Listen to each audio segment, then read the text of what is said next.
देहरादून से खबर है। राष्ट्रपति का एनआईपीवीटी के विद्यार्थियों से संवाद। राष्ट्रपति मुर्मू ने एनआईपीवीटी स्टूडेंट से संवाद किया है। सीएम धामी ने भी विद्यार्थियों को यहां पर संबोधित किया।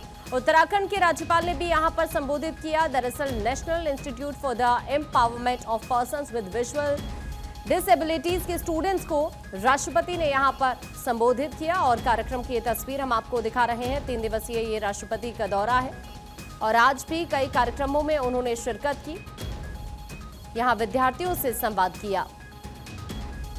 राष्ट्रीय शिक्षा नीति 2020 में दिव्यांग बच्चों को अन्य बच्चों के समान अच्छी शिक्षा के अवसर प्रदान करने का प्रावधान है।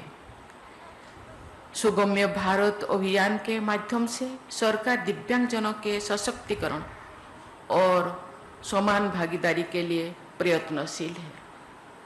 ये अभियान सुगम्य भौतिक वातावरण, परिवहन, सूचना एवं संचार परिस्थिति तंत्र विकसित करने पर बल दिया गया है। आज दिव्यांगजनों को समर्पित 132 एकड़ में फैले देश के पहले नेट जीरो पब्लिक पार्क राष्ट्रपति उद्यान का भी आज आपने शिलान्यास किया है।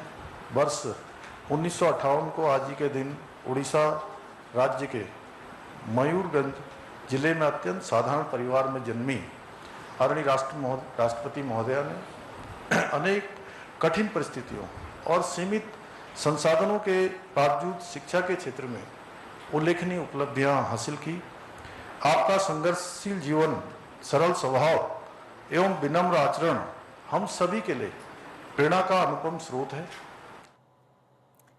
सीएम धामी ने उत्तराखंड के विकास को लेकर एक पोस्ट किया है। उत्तराखंड के विकास को लेकर एक वीडियो दरअसल सीएम धामी की तरफ से शेयर किया गया है, जिसमें सीएम धामी ने लिखा है, हमारी सरकार ने प्रदेश में अभूतपूर्व विकास सुनिश्चित करने के साथ साथ नकल माफियाओं, भूमाफियाओं और देवभूमि की डेमोग्राफी बदलने की साजिश करने वालों के खिलाफ सख्त कार्रवाई की है। ये सब आपके अमूल्य वोट की ताकत और आपके विश्वास का ही परिणाम है, जिसने हमें ये परिवर्तन लाने का सामर्थ्य दिया है।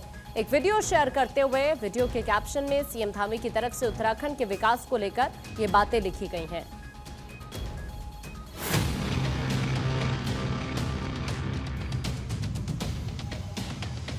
200 से अधिक लोगों को अभी तक 1064 जो हमारा टोल फ्री नंबर है, उस टोल फ्री नंबर पर शिकायत मिलने पर गिरफ्तार किया गया है।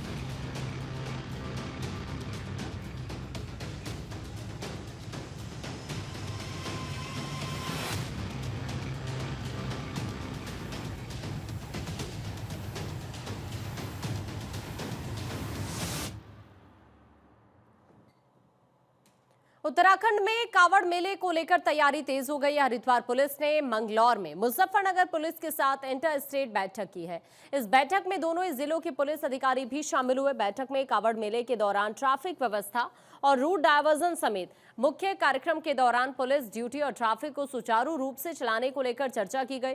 साथ ही डीजे को लेकर पूर्व के नियमों को कैसे लागू किया जा सके, इस पर भी यहां पर चर्चा हुई है। इसके अलावा दोनों जिलों के पुलिस अधिकारी आपसी समन्वय के साथ कैसे काम करें, इस पर भी यहां मीटिंग में बातचीत हुई। हरिद्वार के एसपी ट्रैफिक जितेंद्र मेहरा ने इस बारे में मीडिया को जानकारी भी दी है। हमने ट्रैफिक को लेके काफ़ी बिंदुओं पे चर्चा की है। वहाँ के एसपी ट्रैफिक, सीओ ट्रैफिक और लोकल एसएचओ और ट्रैफिक इंस्पेक्टर सभी आए थे। तो हमने डाइवर्जन को लेके उस पर बात की है। डाइवर्जन के अलावा हमने रेन फैक्टर को कंसिडर किया है उसमें। और इन दोनों के अलावा सबसे इम्पोर्टेंट है कम्युनिकेशन, जिसको हमने काफ़ी अच्छी तरीके से डिटेल में डिस्कस किया है कि कैसे हमें कम्युनिकेट करना है एक दूसरे के साथ और कैसे हमें कांवड़ को सुगम और बहुत अच्छे से स्मूथ तरीके से संपन्न करवाना है। कांवड़ यात्रा हर वर्ष की तरह बहुत ही महत्वपूर्ण और काफ़ी बड़ी संख्या में लोगों का, श्रद्धालुओं का यहाँ आवागमन होता है।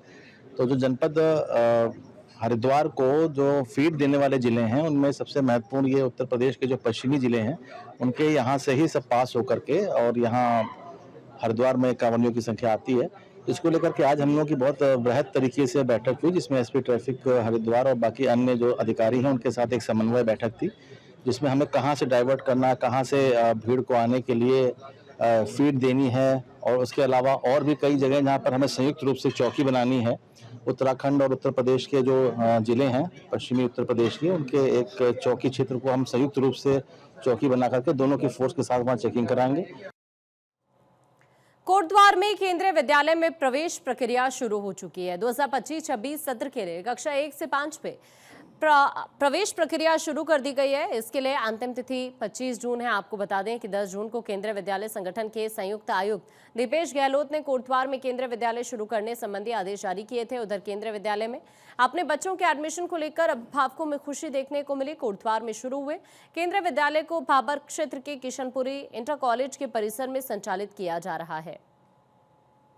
ये तो केंद्रीय विद्यालय संगठन के लिए और जो यहाँ के जो स्टेट अथॉरिटीज़ हैं उनके लिए उनको बहुत बहुत धन्यवाद कि क्षेत्र की जनता की पुकार पर इन्होंने स्कूल खोल दिया है।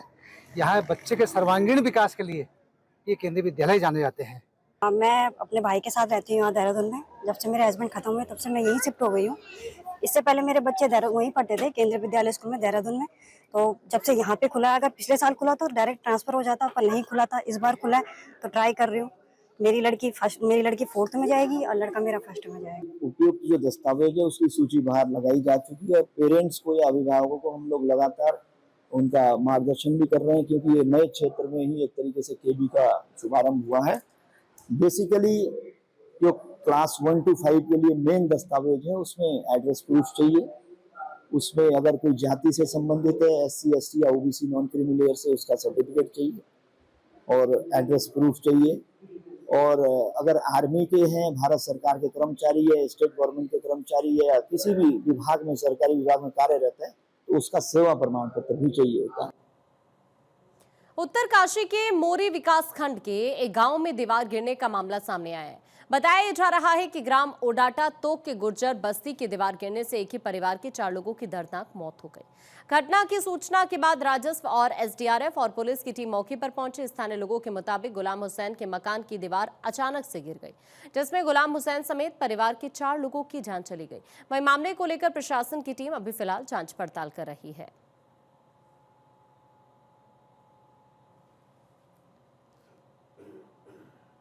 मसूरी में पुलिस की लगातार चेकिंग अभियान चलाया जा रहा है पुलिस की तरफ से, जिसमें मसूरी आने वाले सभी पर्यटकों की जांच की जा रही है।